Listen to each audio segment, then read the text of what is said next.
Shalom à vous, chers frères et sœurs du monde entier. Salam alaikum à tous les musulmans du monde entier. Soyez bénis au nom de Jésus-Christ. Alors, c'est une joie, un véritable plaisir d'être en votre compagnie pour parler de la part de notre Seigneur Jésus-Christ. Aujourd'hui, nous allons parler des soi-disant incohérences que les musulmans ont relevées dans la Bible des chrétiens. Plus particulièrement, nous allons parler des incohérences relevées par ces musulmans-là dans le récit de la crucifixion de notre Seigneur Jésus-Christ. Vous savez, chers amis, que les musulmans disent que les évangélistes tels que Matthieu, Marc, Luc, Jean se sont contredits au niveau du récit de la crucifixion de notre Seigneur Jésus-Christ. Alors, nous allons apporter les preuves qu'ils se trompent lourdement. Nous allons apporter les preuves qu'ils ne savent pas réellement ce que c'est qu'une incohérence. C'est cela. Mais ces musulmans se fondent ou ont pour appui un verset coranique qui, d'après eux, leur permet d'affirmer qu'il y a des contradictions et qu'ils sont allés vérifier et ils ont trouvé, d'après eux, ces incohérences-là. Quel est ce verset en question? Ce verset, c'est la sourate 3, verset 69. Je vais lire ça jusqu'au verset 71. Suivez la lecture coranique. Sourate 3, à partir du verset 69. Une partie des gens du livre aurait bien voulu vous égarer. C'est-à-dire, ils disent que nous, les chrétiens, on veut les égarer. Or, ils n'égarent qu'eux-mêmes. Et ils n'en sont pas conscients. Ô gens du livre, pourquoi ne croyez-vous pas au verset d'Allah, c'est-à-dire le Coran, cependant que vous en êtes témoins? Le verset 71. Ô gens du livre, pourquoi mêlez-vous le faux du vrai et cachez-vous sciemment la vérité? Voilà les versets en question. La sourate 3, ayat 69 et suivant, jusqu'au verset 71. Pour eux, ce verset-là est le fondement sur lequel ils s'appuient pour dire les chrétiens ont mélangé le faux dans la Bible. J'aimerais dire à ce musulman qu'aucun musulman, aussi sérieux que soit-il, sur la base de ce verset, dit qu'il y a du faux dans les écrits des chrétiens. Un musulman qui le dit ainsi, lui-même, il est en contradiction avec son propre Coran. Parce que ce verset-là, de la sourate 3, 69 à 71, ne dit pas que les écrits des chrétiens, ces écrits-là sont falsifiés. Pour preuve, restons dans la sourate 63, dans le même contexte, et lisons le verset 78. Il est dit ici, et il y a parmi eux certains qui roulent les langues en lisant le livre, pour vous faire croire que cela provient du livre, alors qu'il n'est point du livre. Et ils disent, ceci vient d'Allah, alors qu'il ne vient point d'Allah. Ils disent sciemment des mensonges contre Allah. Vous voyez? Donc, ce que le Coran dit, le Coran n'a jamais dit que les écrits des chrétiens sont falsifiés. Le Coran dit qu'il y a certains parmi les prédicateurs chrétiens qui roulent les langues, c'est-à-dire ils mélangent le faux et le vrai. Le faux et le vrai dont il est question, c'est dans la prédication. Ils mélangent le faux et le vrai. Et ils font passer cela pour la parole du Seigneur. Voilà ce que le Coran dit. Donc, allez dire que les évangélistes se sont contredits. dans le récit, dans leur récit au niveau de la crucifixion du Seigneur, pour moi, c'est une méconnaissance des choses. Alors, qu'est-ce que nous allons faire? Mais on va récupérer ce récit. On va récupérer ce soi-disant contradictions que ces musulmans ont relevées pour étayer la thèse que ces évangélistes se sont trompés. Nous allons les récupérer et nous allons montrer aux musulmans qu'ils disent des aberrations. Que la contradiction dont ils parlent, dont ils font mention, se trouve plutôt dans leur texte et non dans les écrits des chrétiens. Surtout sur le récit de la crucifixion. Mais avant de commencer, je tenais à mettre le fondement du travail que nous allons faire tout à l'heure. J'aimerais dire aux musulmans qu'en réalité, ils ne connaissent pas ce qu'on appelle une contradiction. Parce que par leur manière de dire, ils ne savent pas ce que c'est. Ils confondent une omission et une contradiction. Parce que dans la règle de l'art, une omission n'est pas une contradiction. Une omission n'est pas une incohérence. Lorsqu'il y a un fait et qu'il y a deux personnes qui écrivent le fait ou qui racontent ces faits, ces deux personnes-là, l'une peut décider d'aller plus en détail, de détailler plus ce fait-là. Tandis que l'autre personne peut prendre le schéma d'aller à l'essentiel. Ça ne veut pas dire que les deux se contredisent. Puisque dans l'idée, ils se rejoignent. Parce que tout ce que ces évangélistes ont rapporté sur le récit de la crucifixion, ils ont dit la même chose. Et quelle est l'idée? C'est que Jésus a été réellement crucifié. Et qu'il est mort et qu'il est ressuscité. C'est ce qu'on retient. Maintenant, au niveau des récits, il y a certains qui vont plus en détail et d'autres se focalisent à aller à l'essentiel, à centrer les récits sur quelques points qu'ils aimeraient mettre en exergue ou en relief. C'est tout. C'est pour ça que je dis que les musulmans ne savent pas ce qu'on appelle une contradiction. Parce que dès qu'ils voient une omission, ils voient un récit qui est plus détaillé que l'autre, pour eux c'est une contradiction. Mais en faisant cela, vous avez contribué à renforcer la foi des chrétiens dans leurs propres écrits. C'est ce que vous ne savez pas. Alors ce soir, je vais vous prouver que ces omissions-là ne sont pas des contradictions. Et il ne faut pas confondre ce que c'est une contradiction et ce que c'est qu'une omission. Certains parmi vous sont quand même des intellectuels. Ils sont allés à l'école. Voilà. Mais quand il s'agit de parler de la parole de Dieu, certains marchent avec la fausseté. Certains sont obligés, ou certains trahissent leur niveau intellectuel au profit du mensonge, dans le but de cacher la vérité de Dieu. Sinon, certains parmi vous qui sont intellectuels savent qu'il y a une différence entre une omission et une contradiction. Ils savent très bien la différence entre un récit qui est bien détaillé et un récit qui va à l'essentiel. Ils savent cela. Ils savent cela. Mais quand ils arrivent au niveau de la Bible, ils vont prendre des omissions pour des contradictions. Pourquoi faites-vous cela? Soyez honnêtes, chers amis. Alors, nous ouvrons, pour ne pas dire le bal, nous ouvrons maintenant le travail que nous allons faire. Alors, nous allons commencer par où est-ce qu'on a mené Jésus après son arrestation.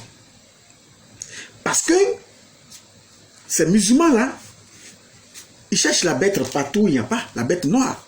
Ils disent qu'au niveau du lieu où ils ont envoyé Jésus, les évangélistes ne disent pas la même chose et qui ne sont pas cohérents. Je prends tout de suite le texte de Jean 18, verset 13. Que dit Jean 18, verset 13? Je fais la lecture rapidement. Jean 18, verset 13 dit, il l'amenait, c'est-à-dire ils amenaient Jésus d'abord. J'aimerais que vous reteniez le mot d'abord. Ils amenaient Jésus d'abord chez Anne, car il était le beau-père de Caïphe, qui était souverain sacrificateur cette année-là. Vous voyez? Mais ici, le mot d'abord, il faut retenir cela. Jean, dans son récit, dit qu'ils ont envoyé Jésus d'abord chez Anne, avant de l'envoyer chez Caïphe. Alors, Matthieu, qu'est-ce qu'il dit? Matthieu 22, verset 54.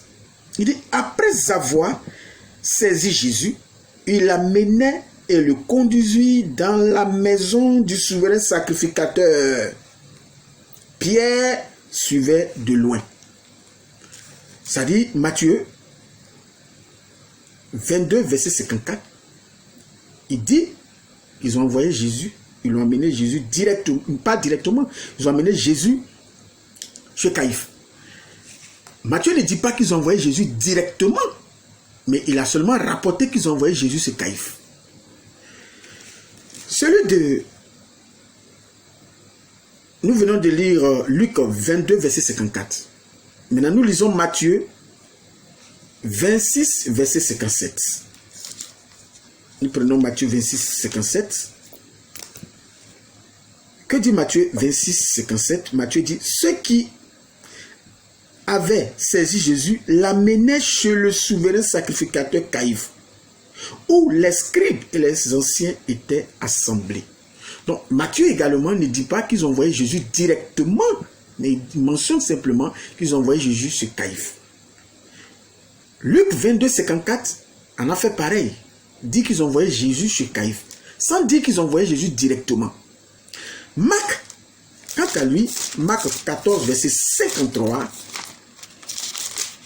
nous lisons. Marc 14, verset 53, qu'est-ce qu'il dit? Il dit ceci.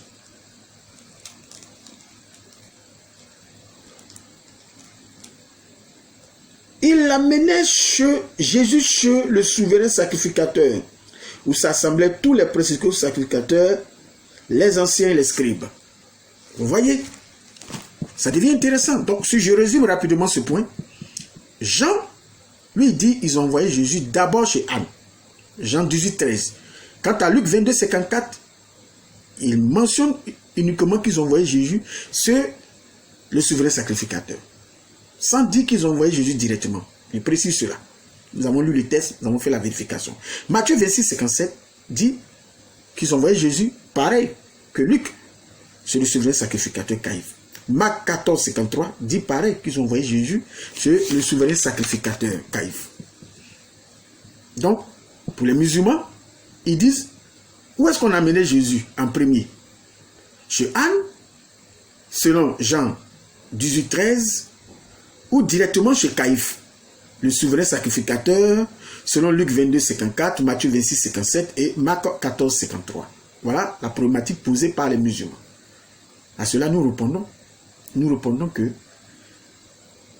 les trois textes que nous avons lus, c'est-à-dire Matthieu, celui de Matthieu, de Luc et de Marc, ils ont rapporté qu'ils ont envoyé Jésus sur le souverain sacrificateur, sans ajouter directement dessus. Ils n'ont pas dit qu'ils ont envoyé directement. Ils se sont contentés de dire qu'ils ont envoyé Jésus sur Caïphe. C'est Jean qui marque une précision, qui détaille un point. Qui détaille un point pour dire que Jésus a été envoyé d'abord chez Anne, avant qu'il ne soit conduit chez Caïphe. Donc, dans Jean 18, 13, il est précisé que Jésus est d'abord amené chez Anne, avant d'être conduit chez Caïphe. Mais les autres se sont contentés de dire qu'il est amené chez Caïphe, sans préciser le premier passage. Aucun verset ne dit ici, comme nous le voyons, nous venons de le lire, qu'il est amené chez Caïphe sans passage intermédiaire. C'est tout. Aucun verset ici ne dit ici que ces trois versets que nous lisons qu'il a été envoyé directement chez Caïphe? Non, ils ne l'ont pas dit. Donc ce n'est pas une contradiction. C'est tout simplement que un des récits est plus détaillé que les autres. C'est tout. Il n'y a aucune contradiction ici. C'est le récit de Matthieu, de Marc et de Luc. Ils avaient rapporté qu'ils ont envoyé Jésus directement, ils ont amené Jésus directement chez Caïphe. On aurait pu dire qu'il y a une contradiction. Pourquoi? Parce que celui de Jean aurait mentionné qu'il allait d'abord chez Anne. Mais dans les trois autres récits, il n'est pas fait mention qu'il a été envoyé, amené directement chez Caïphe. Ce qui est écrit, c'est qu'il rapporte qu'il a été conduit chez Caïphe, sans ajouter le mot directement. Donc ça ne contredit pas. Jean a choisi de détailler plus les choses que les autres. Les autres sont allés à l'essentiel. Il n'y a pas de contradiction. Le deuxième point, cela concerne le nombre de fois devait chanter le coq avant que Pierre ne renie Jésus. Luc 22, verset 34, dit le coq ne chantera pas aujourd'hui avant que Pierre n'ait renié 3 fois le Seigneur. C'est tout simplement ce qu'il dit. Il ne précise pas le nombre. Matthieu 26, 75 dit pareil que celui de Luc 22, 34 en disant que le coq ne chantera pas que Pierre n'ait renié Jésus 3 fois.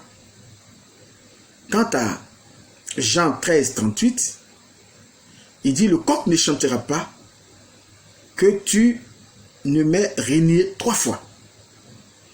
Jean 18, 27, il est dit pareil que Pierre le nia de nouveau et aussitôt le coq chanta.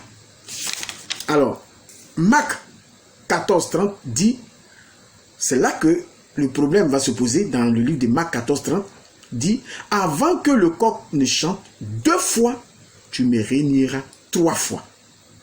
Et au verset 72, il est écrit que, de Marc 14, il est écrit que pour la seconde fois, le coq chanta et Pierre se souvient de la parole que Jésus lui avait dite. Avant que le coq ne chante 2 fois, tu me réuniras 3 fois dans le texte de Marc. Donc pour les musulmans, qu'est-ce que Jésus a réellement dit? Est-ce que le coq chantera 1 fois, comme l'a rapporté Luc 22, 34 à 61, ou Jean 13, 38, ou Jean 18, 27, ou même l'autre texte? Ou est-ce que le coq chantera 2 fois, selon Marc 14, 30 à 72? Donc, pour ces musulmans, ces évangélistes ne disent pas la même chose, ils se contredisent. Mais nous disons non. Nous disons non. Pourquoi? Parce que les évangélistes disent que le coq chantera. Cela ne veut pas dire... C'est-à-dire quand les évangélistes disent le coq chantera, c'est-à-dire les autres évangélistes, quand ils disent, à part Marc, quand ils disent le coq chantera, ils n'ont pas précisé le nom. Ils n'ont pas dit que le coq va chanter 1 fois. Non, ils ont dit, avant que le coq ne chante, c'est tout, sans préciser le nom. Il n'y a pas de contradiction. C'est Marc qui allait en détail. Lui va plus en détail en précisant le nombre. Mais les autres ont jugé bon de ne pas centrer leur idée sur le nombre. Ils ont simplement relaté que avant que le coq ne chante, Pierre allait faire son travail. C'est-à-dire régner Jésus 3 fois. Sans préciser le nombre. Si ils avaient précisé que avant que le coq ne chante 1 fois, tu allais me régner, mais là on allait mieux comprendre pour dire oui, il y a une contradiction. Pourquoi les autres disent 1 fois, l'autre dit 2 fois? Mais les autres n'ont pas précisé le nombre. Ils sont allés à l'essentiel, ils ont parlé du chant du coq. C'est tout. Où est la contradiction? C'est pour ça que j'ai dit que les musulmans ne savent pas faire la différence entre un récit qui détaille plus les choses et l'autre qui centre son récit sur des points ou qui va à l'essentiel. Moi, je ne comprends pas. Quand on vient chercher la bête noire dans nos écrits, alors que vous-même, votre propre Coran, je démontre cela tous les jours qu'il y a beaucoup d'incohérences. Et ces incohérences sont d'ordre historique même. Comment on peut parler de la croix au temps de Pharaon? Hein? Dans le Coran. Comment peut-on parler de la croix au temps de Pharaon? Comment peut-on parler des Samaritains au temps de Moïse? Parce que le Coran dit les Samaritains, c'est eux qui ont envoyé pousser le peuple dans le désert à faire le vaudon. Alors nous savons à quel moment les Samaritains vont résister. Quelle est cette confusion? On mélange la sœur d'Aaron, qui est Myriam, à la Marie du Nouveau Testament. Il y a tellement de contradictions. Vous ferez mieux de chercher à corriger ou à répondre à vos contradictions que de venir fouiller dans les écrits des autres. Le troisième point qui va se poser, c'est sur la question posée par Pilate à la foule. Dans Jean 18, 39, Pilate dit, c'est-à-dire Jean rapporte ici les dits de Pilate en disant, voulez-vous que je vous relâche le roi des Juifs? Dans Marc 15, 9, il est dit, voulez-vous que je vous relâche le roi des Juifs? Il dit la même chose. Dans Matthieu 27, 17, il est dit, voulez-vous que je vous relâche Barabbas ou Jésus? Donc les musulmans ici disent quelle était la vraie proposition de Pilate à la foule. Puisque dans Marc et dans Jean, Pilate demande simplement qu'il relâche Jésus, qu'il allait relâcher Jésus, il leur pose la question. Mais dans Matthieu, il propose un choix entre Jésus et Barabbas. Alors, pour eux, pour ces musulmans-là, Jésus ou Barabbas ou Jésus seul. Donc, pour eux, il y a une confusion au niveau des évangélistes à propos de la phrase que Pilate aurait fait à la foule. Alors, c'est tellement simple. Ici, concernant cette question, les évangélistes, Marc et Jean, comme je le vois ici dans le texte de la Bible, ont simplement abrégé la question de Pilate pour la centrer sur le Christ. C'est tout.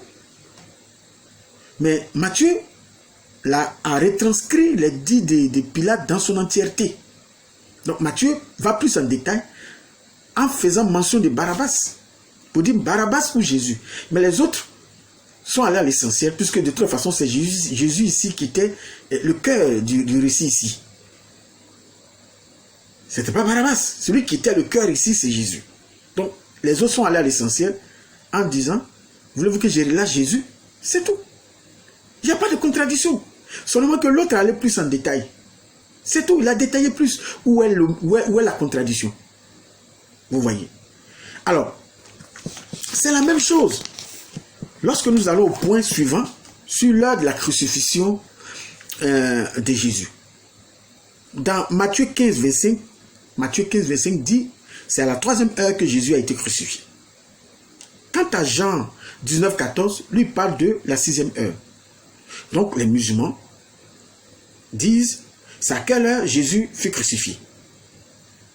Alors, ils posent ce problème pour dire, les deux évangélistes se contredisent sur l'heure de la crucifixion. L'autre dit de la 3e heure et l'autre dit de la 6e heure. Comme réponse, pour enlever cette ambiguïté, parce que vous souffrez de ça dans votre tête, comme réponse, ici Marc se base sur l'heure juive, alors que Jean se base sur les romaines. Et vous-même, vous avez deux calendriers. Et vous le savez très bien. Vos heures ou vos fêtes ne correspondent pas, ou vos dates ne correspondent pas souvent, comme on appelle, puisque votre calendrier est carrément lunaire, alors que le calendrier que nous utilisons est solaire.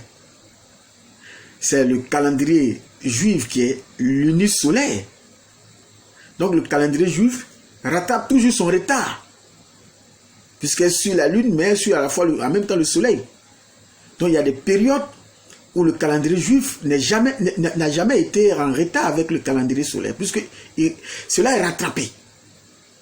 Je ne ferai pas d'études sur les calendriers, mais est-ce que lorsque vous utilisez votre calendrier lunaire et que l'autre musulman utilise le calendrier, comme on appelle, européen, est-ce qu'on va dire qu'ils se contredisent? Non. Ça existe chez vous. Et vous venez trouver ça chez les autres et vous dites c'est une contradiction. Vous avez quel problème? Vous, votre ramadan, là, votre fête, là, ça se promène comme ça. Ça change de date chaque année. Voilà la vérité. Mais est-ce que nous avons une fois mentionné que vous êtes en contradiction? Donc voilà. Les évangélistes, il y a un qui a suivi leur romaine, l'autre a suivi leur juif. Ça dépend de l'inspiration. Ils ne se contredisent pas. Voilà. Et ce qui est important ici, c'est que Jésus a été vraiment crucifié. C'est ça le véritable sujet. Voilà. Ensuite, ça, je vais lire les versets. Le point qui arrive, il est très intéressant. Il s'agit du rendez-vous de Jésus et les apôtres après la résurrection de Jésus. Parce que dans Matthieu 28, verset 16, et dans Marc 16, verset 7, il est dit ici que le lieu du rendez-vous, c'est en Galilée. Mais dans Luc 24, verset 33 à 36, les musulmans disent qu'il y a une confusion par rapport à Luc, parce que Luc, pour eux, a décrit le lieu du rendez-vous à Jérusalem. Ce qui est totalement pas vrai. Ce n'est pas vrai. Parce qu'ils disent Matthieu et Marc ont décrit le lieu du rendez-vous de Jésus avec les apôtres en Galilée. Tandis que Luc, lui, il dit c'est à Jérusalem. Donc pour eux, les évangélistes se confondent. Les évangélistes ne sont pas cohérents. Ils sont donc incohérents. Au niveau du lieu du rendez-vous que Jésus devait avoir avec ses apôtres après sa résurrection. La Bible est devant moi ici. Vous avez ici également la Bible là-bas. Je préfère qu'on lit pour préciser certaines choses. D'abord, je vais commencer avec celui de Marc. Marc chapitre 16, le verset 7. Je lis. Mais, allez dire à ses disciples. Ça, c'est l'ange qui parle ici. Et à Pierre, qu'il vous précède en Galilée. C'est là que vous le verrez, comme il vous l'a dit. Donc Marc ici annonce que le lieu de rendez-vous, c'est Galilée. Vous voyez? Et Matthieu, que dit Matthieu? Je prends le texte de Matthieu chapitre 28. Parce que là, ça devient très intéressant. Matthieu 28, le verset 16. Matthieu va confirmer qu'effectivement les disciples sont allés au lieu des rendez-vous. Matthieu 28, 16, qui était Galilée. Il a dit, les 11 disciples allaient en Galilée, sur la montagne que Jésus leur avait désignée. Donc Matthieu confirme que ce que Marc a dit, qu'il devait se retrouver au lieu de rendez-vous qu'est Galilée, Matthieu confirme ici. Les dits de Marc pour dire effectivement, les disciples sont partis en Galilée. Mais Luc, ici, les musulmans vont utiliser Luc pour dire que Luc ici n'était pas d'accord. C'est ce que les musulmans disent, qu'il y a une confusion et que Luc dit que le lieu de rendez-vous, c'était à Jérusalem. Je prends le texte de Luc 24. Luc 24, le verset 33 jusqu'au verset 36. Et je lis. Se levant à l'heure même, ils retournèrent à Jérusalem. Et ils trouvèrent les 11 et ceux qui étaient avec eux assemblés. Verset 34. Et disant, le Seigneur est réellement ressuscité et il est il est apparu à Simon. Verset 35. Et il racontait ce qui leur était arrivé en chemin et comment il l'avait reconnu au moment où il rompit le pain. Tandis qu'il parlait de la sorte, lui-même se présenta au milieu d'eux et leur dit, la paix soit avec vous. Donc nous voyons que Jésus ici trouve les disciples à Jérusalem. Donc les musulmans disent que Luc ici mentionne que le lieu de rendez-vous c'était à Jérusalem parce que Jésus a trouvé les disciples à Jérusalem. Alors que Matthieu et Marc disent qu'en Galilée et que Matthieu confirme qu'effectivement les disciples sont en Galilée. Donc pour les musulmans il y a une contradiction. Non, il n'y a pas d'incohérence dans le récit ici. La raison pour laquelle Jésus trouve les disciples ici à Jérusalem, c'est Marc qui va nous le faire savoir. Marc va nous donner la raison pour laquelle Jésus les trouve ici. Parce que le lieu du rendez-vous n'est pas Jérusalem, le lieu du rendez-vous c'était Galilée, sur la montagne. Mais Marc va nous dire la raison pour laquelle Jésus a trouvé ici, à Jérusalem, les disciples. Lisons Marc. Revenons dans le texte de Marc. Marc chapitre 16, et nous allons comprendre ce mystère. Marc 16, d'abord le verset 11. Marc nous fait remarquer pourquoi Jésus les trouve à Jérusalem. Il dit, quand il entendit qu'il vivait et qu'elle l'avait vu, c'est-à-dire les disciples, ne le crut point. Marc nous fait remarquer ici que les disciples, quand ils ont reçu l'annonce d'aller trouver Jésus en Galilée, parce qu'il les précédait, ils n'ont pas cru, ils sont restés incrédules, donc ils sont restés à Jérusalem. Et Jésus, sachant qu'ils sont restés à Jérusalem, il va les trouver à Jérusalem pour leur reprocher leur incrédulité. Et nous voyons cela dans le verset 14 de Marc 16. Suivez la lecture. Enfin, il apparut aux 11 pendant qu'ils étaient à table et il leur reprocha leur incrédulité et la dureté de leur cœur parce qu'ils n'avaient pas cru ceux qui l'avaient vu ressusciter.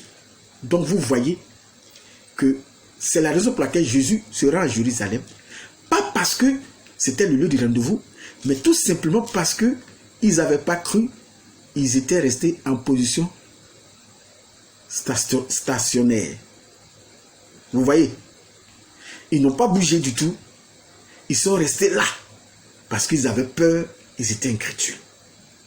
Mais plus tard, Matthieu 27, 16, comme nous l'avons lu au départ, va nous rapporter qu'après l'apparition de Jésus à Jérusalem, les choses sont rentrées en ordre. C'est la raison pour laquelle ils vont trouver Jésus en Galilée, comme Matthieu 28, verset 16 le mentionne ici. Il dit, les 11 disciples allaient en Galilée sur la montagne que Jésus les avait désignée. Donc cela se produit maintenant. Il n'y a pas de confusion, parce que les récits se complètent. C'est ça la puissance de l'évangile que vous ne comprendrez jamais. Parce que vous ne savez pas ce que c'est qu'une ignorance et une contradiction. Vous ne savez pas ce que c'est qu'une omission. Excusez-moi, j'ai dit ignorance. Vous ne savez pas ce que c'est qu'une omission et une contradiction. Vous confondez tout. Alors, parce que il va y avoir une seconde vidéo, puisqu'il y a jusqu'à 15 à 17 points que j'ai relevés, que les musulmans appellent cela des incohérences sur le récit de la crucifixion. Donc, je crois que je suis si je ne m'abuse, je suis à mon 5e point, 5e ou 4e point. Il reste encore beaucoup. Donc, on va aller comme ça. Ça, c'est la première partie de la vidéo. Si les soi-disant incohérences concernant le récit de la crucifixion de notre Seigneur, il va y avoir une deuxième vidéo. Et par la grâce de Dieu, même une troisième, parce qu'il y a encore beaucoup de choses à dire si c'est soi-disant incohérence dans la Bible. Donc, tout de suite, nous, qu'est-ce que nous allons faire.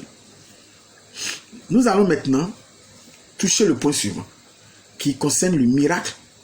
Est-ce qu'un miracle sera-t-il donné à cette génération? Les musulmans trouvent que quand les pharisiens sont venus poser la question à Jésus, de leur produire un miracle pour qu'ils croient réellement s'il vient vraiment de Dieu ou pas. Pour l'histoire, vous savez, ce qui confirme un homme de Dieu, en fait, c'est la parole du Seigneur qu'il prêche. Ça, c'est le principe biblique. C'est d'abord la parole qu'il prêche. Est-ce que c'est conforme à la révélation divine? Donc, on juge un homme de Dieu sur la base de ce qu'il prêche. Mais on juge un homme de Dieu sur la base de ce qu'il prêche si on le connaît réellement. Par exemple, je prends le cas de Jean-Baptiste. Jean-Baptiste n'avait pas besoin de faire un miracle parce que son père était sacrificateur. Donc, de toutes les façons, il était sûr que Jean-Baptiste devait servir à l'autel. Donc, Jean-Baptiste, ce qui devait permettre de savoir s'il était réellement un serviteur de Dieu, c'était sa conformité avec la parole du Seigneur. Est-ce que ce qu'il prêchait respectait les écrits? C'était ça, Jean-Baptiste.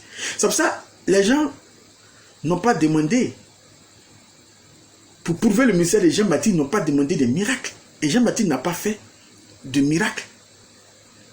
Comme on l'entend, mais il a fait d'autres miracles qui sont spirituels parce qu'il a converti beaucoup de personnes qui sont venues au baptême.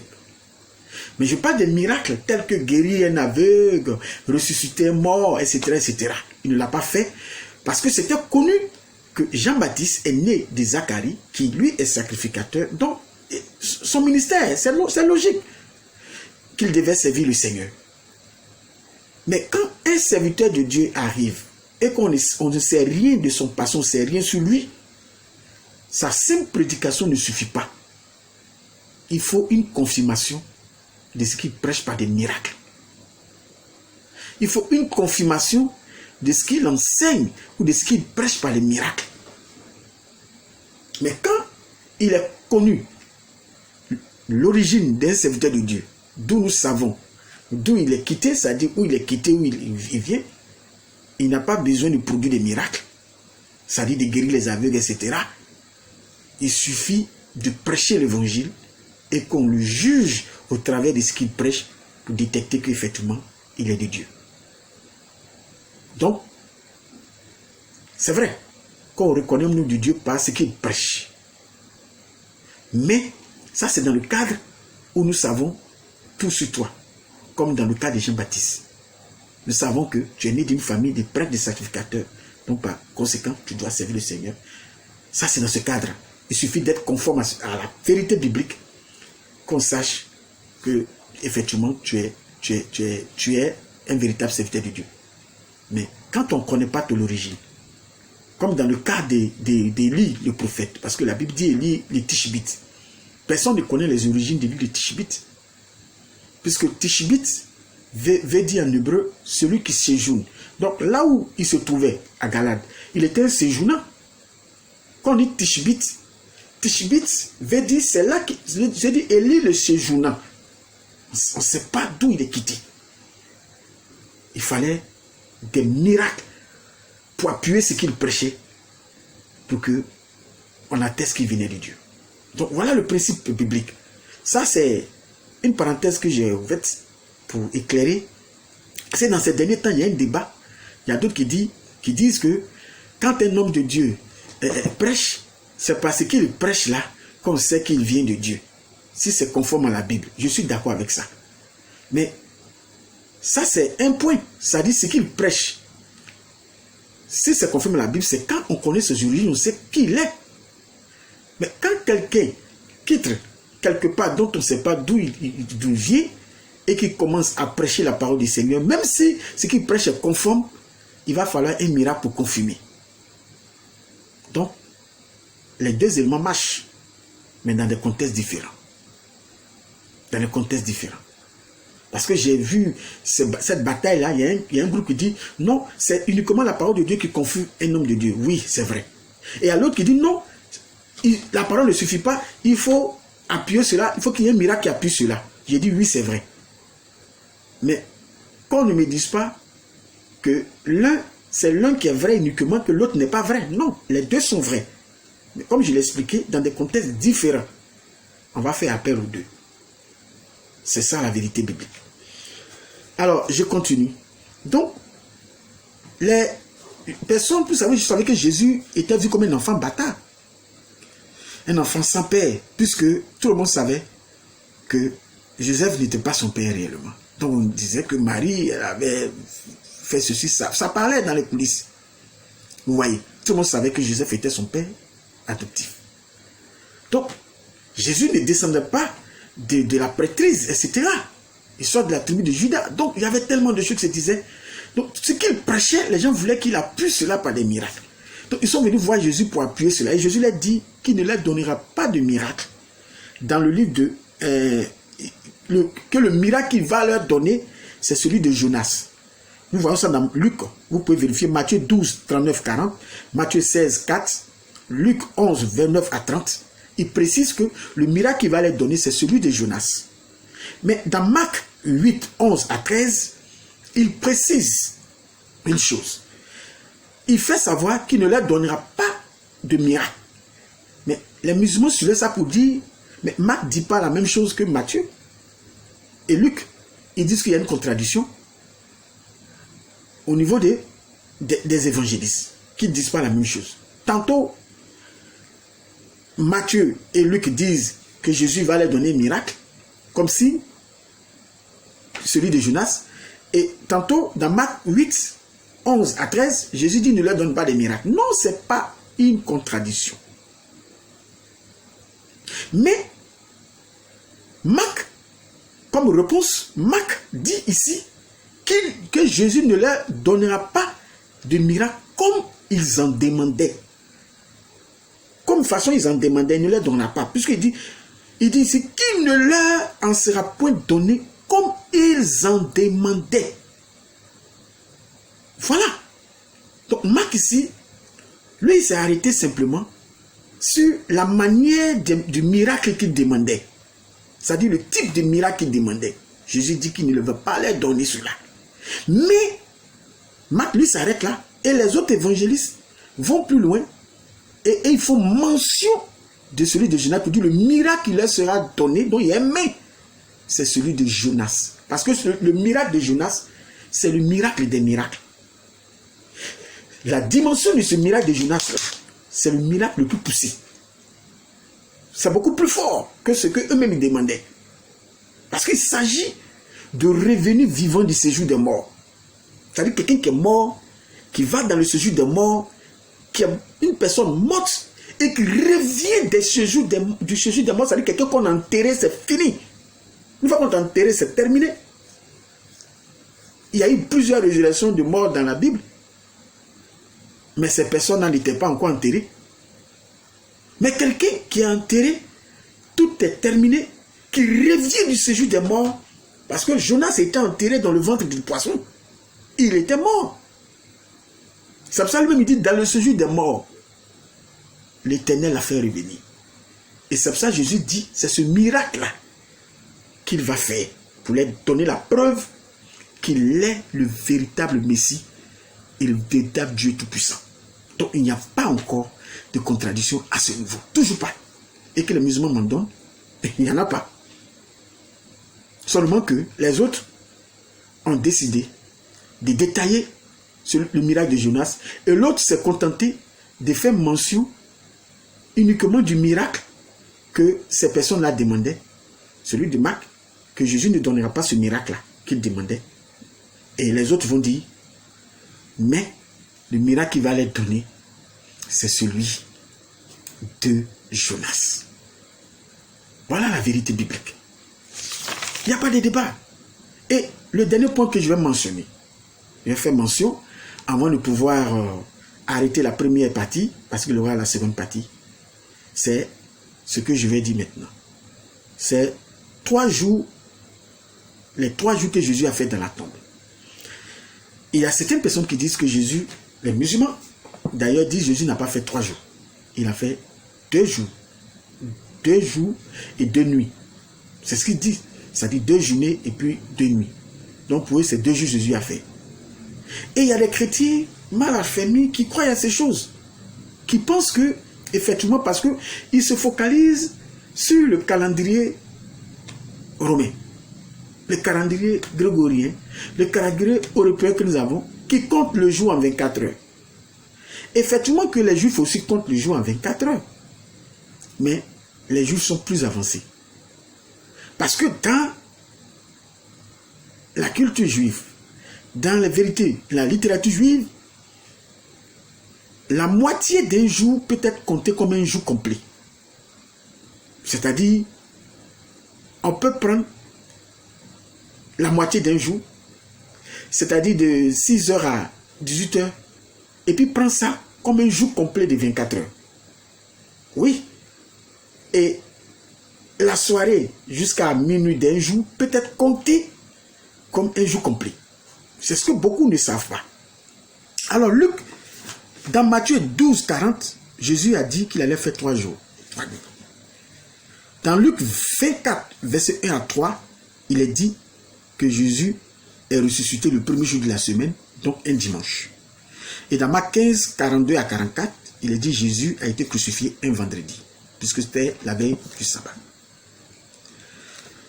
Donc, pour le musulman, Jésus a resté 2 jours, comme je disais tout à l'heure, et 2 nuits, et non 3 jours et 3 nuits. Alors, comme réponse, c'est que ces 3 jours-là et 3 nuits n'étaient pas littéralement des périodes de 24 heures. Il faut que vous compreniez cela, comme je venais de le dire. C'est tout à fait normal, car ce n'est pas le sens de l'expression que Jésus ici a avancé. Parce que dans la lecture juive antique, on tenait souvent le nom de jour entier à des parties de la journée seulement. Vous voyez. Cela signifiait quoi? Cela signifie que la soirée, ou si vous voulez la nuit du vendredi, et la matinée du dimanche étaient comptées comme des jours entiers. C'est-à-dire la soirée du vendredi, là, la nuit, et puis le dimanche matin, sont comptés comme des jours entiers. Donc, vous voyez. Si vous allez dans le livre de Esther 4, verset 16, vous allez avoir cette précision. Quand Esther demande aux gens de faire 3 jours de jeûne, pourquoi elle précise 3 nuits et 3 jours? C'est ça la vérité biblique. Donc, c'est là que je tenais à m'arrêter pour entamer la seconde partie. Que le Seigneur Jésus-Christ vous bénisse. Donc, vous voyez que les musulmans ne confondent et ils ne savent pas ce que c'est réellement une contradiction. Ils confondent une omission et une contradiction. Que le Seigneur vous bénisse. Soyez bénis au nom de Jésus. Mon numéro WhatsApp, c'est plus 225 89 88 20 74. Soyez bénis au nom de Jésus-Christ. Amen.